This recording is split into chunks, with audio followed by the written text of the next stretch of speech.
atau BCB. BCB adalah bahan sintetis, tidak terdapat di alam, tapi didapatkan dari pirolisis metilbenzil halida. Dan metilbenzil halida ini adalah bahan alam yang terdapat dari sisa residu batu bara. Jadi, kalau kita membicarakan tentang bahan asal atau bahan dasar polimer untuk kapsulan IC, Indonesia sangat kaya sekali akan bahan ini.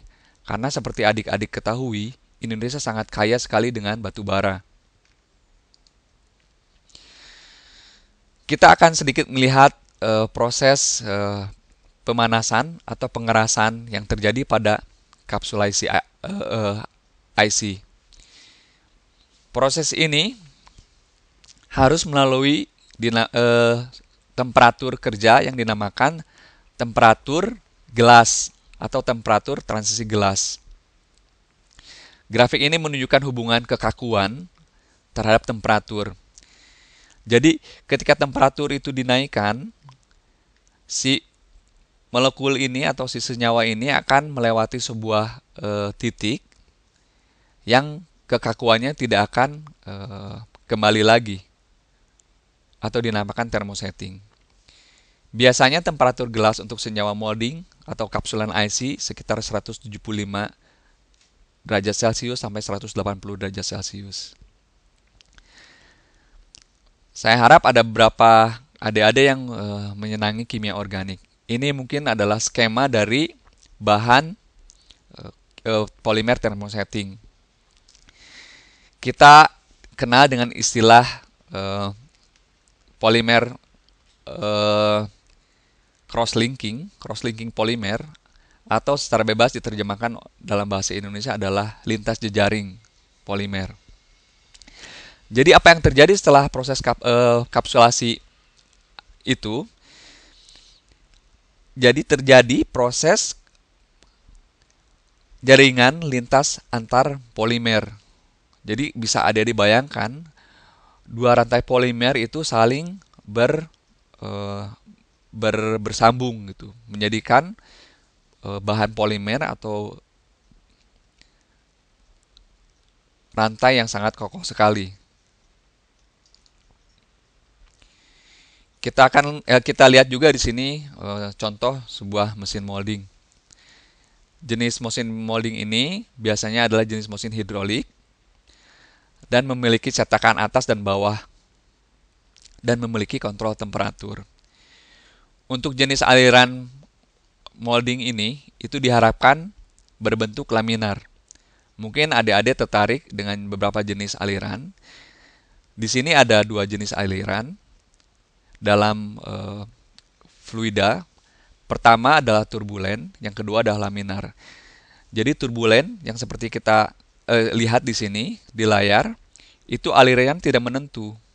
Kalau laminar, alirannya mempunyai arah tertentu. Untuk proses kapsulan IC ini, alirannya diharapkan untuk memiliki sifat laminar. Hal-hal lain yang sangat penting di dalam proses molding ini adalah waktu transfer, waktu pemanasan, tekanan transfer, temperatur molding, dan kecepatan transfer. Tentu saja ada beberapa parameter yang harus kita perhatikan juga. Desain dari mesin molding dan cetakannya harus memungkinkan transfer material molding dengan jenis aliran laminar. Untuk apa tujuan ini? Mengharuskan aliran laminar ini? Yaitu untuk menghindari kerusakan kawat internal di dalam IC. Kita hampir selesai pada bagian akhir presentasi saya kali ini. Sebelumnya kita lihat juga cacat-cacat dari produksi IC. Pada dasarnya ada dua cacat yang terdapat dalam produksi IC. Pertama adalah cacat yang mempengaruhi reliability atau fungsi dari IC, dan yang kedua adalah cacat kosmetik atau permukaan. Cacat yang mempengaruhi reliability IC seperti kita lihat pada gambar yang sebelah kiri atas, yaitu ada rekahan antara cetakan atas dengan cetakan bawah atau plastik atas dengan plastik bawah yang menyebabkan delaminasi atau gap. ini akan menyebabkan udara masuk ke dalam IC ketika dalam penggunaan, yang akan menyebabkan oksidasi dan kemungkinan IC akan terbakar karena adanya oksigen. Cacat yang kedua yang lazim di dalam produksi IC adalah adanya kawat yang bersentuhan di bagian kawat penghubung yang bersentuhan di dalam IC. Ya, seperti korslet. Tentu saja akan mengakibatkan IC bekerja tidak pada semestinya, atau bahkan bisa menimbulkan kerusakan kepada jaringan sirkuit yang lain. Cacat lain bisa kita lihat di sini adalah retakan di badan IC, kapsulan IC tersebut. Kita lihat di sini ada garis halus. Ini diambil dengan foto X-ray. Cacat ini juga, meskipun halus, bisa mengakibatkan kerusakan yang parah kepada IC. Karena seiring dengan pemakaian, rekahan ini akan bisa membesar dan menyebabkan masuknya oksigen. Dan itu sangat berbahaya untuk penggunaan IC. Karena oksigen, seperti yang kita ketahui, bisa menyebabkan kebakaran atau pembakaran. Lalu jenis cacat kedua adalah cacat kosmetik atau cacat permukaan. Itu ada dengan adanya lubang pada bungkus plastik atau kapsulan IC, atau kekasaran, atau ada beberapa bagian plastik yang tidak terisi. Ini tidak mempengaruhi fungsi IC, tapi itu mempengaruhi estetika atau handling dari penggunaan IC tersebut.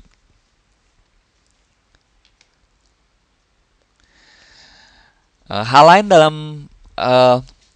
lain yang belakangan ini sangat diperhatikan dalam produksi IC adalah adanya isu green compound atau produk hijau. Kenapa ini sangat penting dalam produksi IC? Karena beberapa negara sekarang sudah meluncurkan kriteria produk elektronik yang ramah lingkungan. Contohnya, beberapa negara mewajibkan produsen untuk menghapus bahan berbahaya pada produk elektronik. Misalnya, mereka mengharuskan bahwa produk-produk elektronik itu bebas dari logam berat atau bahan peredam panas yang berasal dari senyawa halida.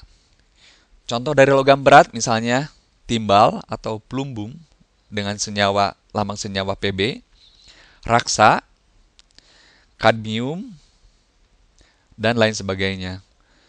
Bahan peredam panas atau peredam api misalnya polybrominated biphenyl dan polybrominated diphenyl ether. Ini mereka meminta untuk menghilangkan bahan-bahan ini dari produk-produk IC dan produk-produk elektronik yang lain. Permintaan ini membuat arah perkembangan produksi IC agak berbeda, terutama dalam hal pembuatan materi-materi baru untuk peredam panas dan pelapis solder yang mengandung timbal. Jadi mereka mulai memodifikasi dari material molding untuk mendapatkan produk hijau yang bebas dari timbal dan halida, dengan memperkenalkan jenis baru bahan-bahan untuk peredam panas, misalnya metal hidroksida, dan untuk menghindari timbal, mereka menggunakan hanya solder dari timah saja. Itu akhir dari presentasi saya, tapi kita akan lihat dari kesimpulan. Jadi adik-adik hari ini sudah belajar tentang industri IC atau pengkapsulan IC. Jadi kita akan lihat beberapa poin yang penting dari presentasi kali ini. Hari ini kita sudah belajar tentang pengkapsulan IC yang diperlukan untuk memberikan kekuatan mekanis dan melindungi chip dari pengaruh lingkungan. Terus tipe polimer yang dipakai adalah tipe thermosetting yang teraktivasi oleh perlakuan panas dan tidak bisa dibentuk ulang.